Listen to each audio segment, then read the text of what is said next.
Only way I get him to eat my Lucky Charm is if I trim my 4-leaf clover. I tend to neglect my yard duties. Some days she looks like the lead singer in an 80s hair band. Girls, girls, girls, walking down the Sunset Strip. Not a Motley Crue fan. I never did that whole crazy Brazilian wax thing. Just seemed like some unnecessary cruelty she might retaliate against. Be like, oh yeah, bitch? Here's the herpes I've been marinating for the last 15 years. Bedazzle that, cunt. Speaking of herpes, I don't have it. But you ever notice how exes are like herpes? They come and harass you for a few days, go away for a couple months. You make the mistake of thinking about them. They come back and harass you some more. I am friends with all my exes. I'm more of a lover than a fighter. But for people who knew me when I was younger, knew that I was definitely more of a fighter than a lover. I even got in the fight in the school library, defending my cockeyed friend Tracy. Why are cockeyed people so unlikable? I just like saying the word cock. It's one of those words I couldn't say because it was too dirty. I can't call it a penis, it just makes it sound small and weird.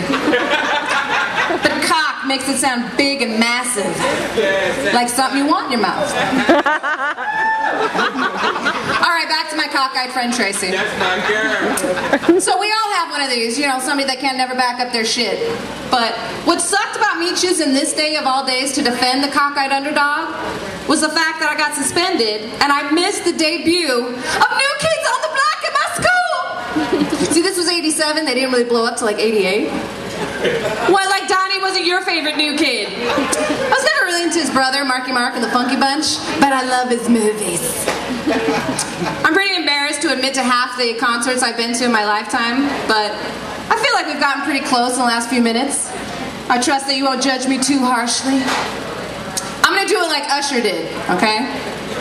These are my confessions. I went to see Milli Vanilli. Don't you know it's true? Ooh, ooh, ooh, I love you. Paula Abdul was a cold-hearted snake. Look into his eyes. Oh, oh, oh, oh, oh, oh, oh. New Kids on the Block had the right stuff.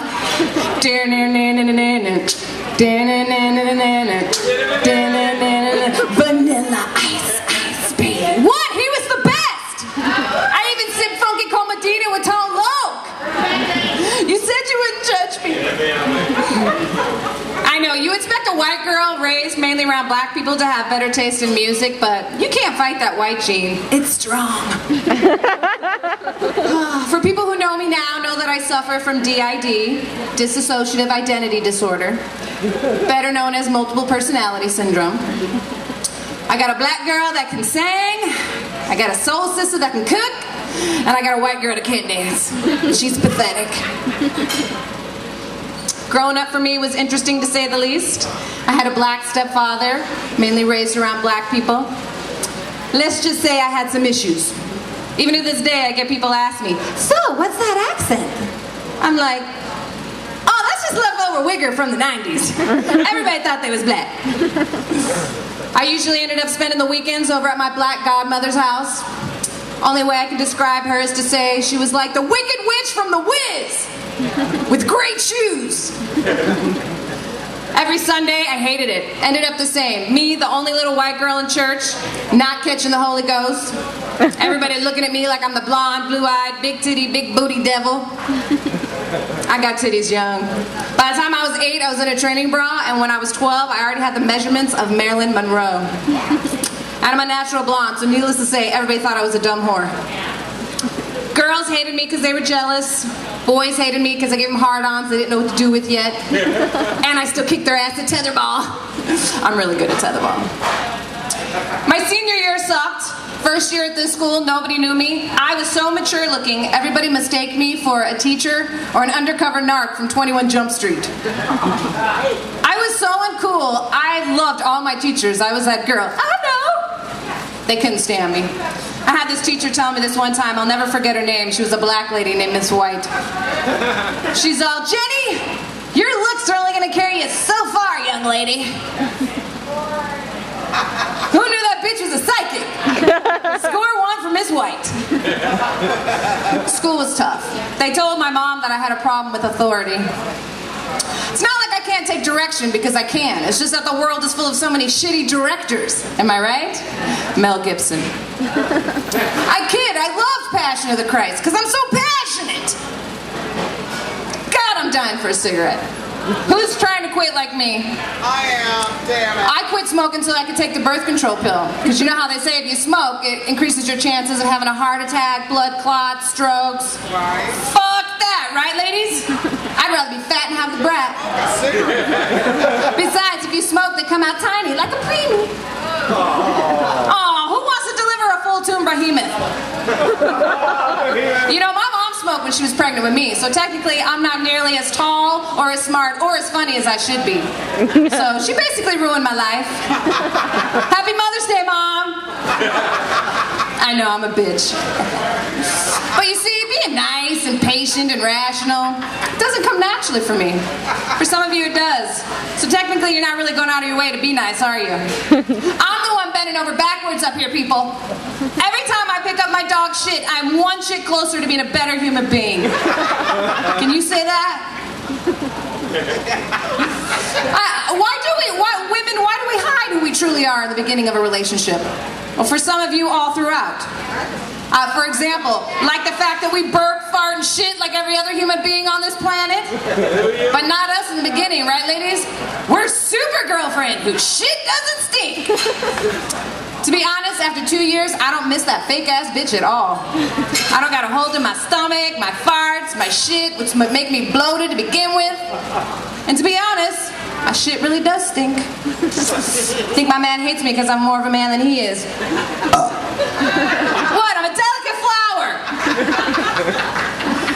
So, I remember telling you guys that I'm half Jewish on my dad's side. On my mom's side, I'm half German. So apparently there's a raging war going on inside me. The Nazi bitch is winning. I kid. It's actually the Jewish American princess inside that feels she's got the right to get up here and tell jokes. Because all Jews are funny. Not Seinfeld. I'm not a practicing Jew. I'm just gonna fake it till I make it.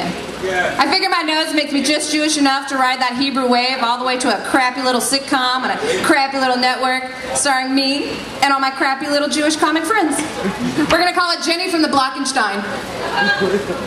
It's a great title. What? I got some street credit. Have you seen this ghetto booty? Whoop whoop. So let's see. Easter just passed. That's right, I'm a woohoo girl. Shut up. I like biting the heads off those chocolate little bunnies. Brings out the Aussie in me. Crazy train! Is it just me? Have you ever noticed that once you get that foil off those chocolate eggs that they just look like rabbit turds? Which I find delicious. Not the turds. My dog says that's an acquired taste. What about Valentine's Day? Give it up if your man remembered. 3 guys remember Valentine's Day? It was great. He got me charts, he got me chocolates, he got me flowers. I put his balls in my mouth. Did you swallow? If you do, you might get a ring next year. Valentine's Day was almost me and my man's anniversary. Can you believe that? Thank God I was sick that day. Can you imagine the pressure that would have put on our relationship? So instead, our anniversary is on President's Day. We're very patriotic. Truthfully, the only holiday I don't look forward to is 4th of July. Because it's the only time of year I gotta hose down my house to keep my idiot neighbor from burning my house down with his patriotism. Because he's an asshole, he's an asshole, he's an asshole! A little Dennis Leary for those of you old enough to remember. I'm actually older than I look. Technically, I'm old enough to be a gilf. What is that? A grandma I'd like to fuck. I'm old enough to have a 15-year-old who's old enough to have a 5-year-old. We named him Mistake Junior. I think the only reason I look as good as I do is because I don't have any children or husbands sucking the life out of me. I am happily unmarried, though. Me and my man just celebrated our 2nd anniversary. Thank you very much. Give it up for our love. We celebrated by avoiding the breakup. Beat that. No, seriously though, it's not that bad. But you ever been with a guy for a really long time and after a while, everything he does pisses you off? But it's not that you can't leave him. It's just that you refuse to give him the satisfaction. Because you know the minute you break up with him, he's gonna lose all those annoying habits. Like, I don't know, always being broke. Fuck that, right? He's gonna lose all that extra weight. Fuck that, right, ladies? Why should he get the happy ending? I'm staying, and you're gonna love me. Yes, you are. You're gonna love me. Nah, we're not to that point yet. But we are like most couples. Usually we argue about money. Problem is I never have any, because I'm always unemployed. Because apparently I have a problem with authority. I've had quite a few jobs lately. My favorite is bartending. When I was in bartending school, they want you to remember like 250 drinks. I can't remember 250 anything. So I had to make them my own, a little dirty. This is how I remember a margarita. A margarita has tits. T-I-T-S. Tequila, ice, triple sec, sweet and sour, baby. A brandy Alexander. A drink nobody under 80 is gonna order, but they want me to know this shit. Brandy is a slut. She likes brandy, she likes her men brown with some brown de cocoa, she wants some cream, she wants you to shake it up and put some nut Meg on her face. But you'll remember that shit, won't you? Alright, before I get out of here, I want to share a little something with you. I just celebrated my 1-year anniversary of having the balls to get up here and perform stand-up comedy. Through my participation and observations, I've come to the conclusion that performing stand-up is a lot like having sex. I will explain, but I will not demonstrate. Aww. It looks better dressed up, trust me. So, for a man, in the beginning, he has a bit of performance anxiety. Then he realizes it's not nearly as hard as he thought it would be. And in the end, he thought he could have went longer if they just hadn't gotten so excited. Made him lose his place. For a female, in the beginning, she doesn't want to appear too eager. Then she just prays she doesn't choke on her words. And in the end, she just wants to make it to the climax of her act and hopes she's not the only one in the room faking it. Thank you for faking it, you guys. I'm Jenny Wils. Check me out on jennywils.com. Give it up to Tommy Rockers. Eric, thank you. Check out my booty. Okay, let's have all the comics up.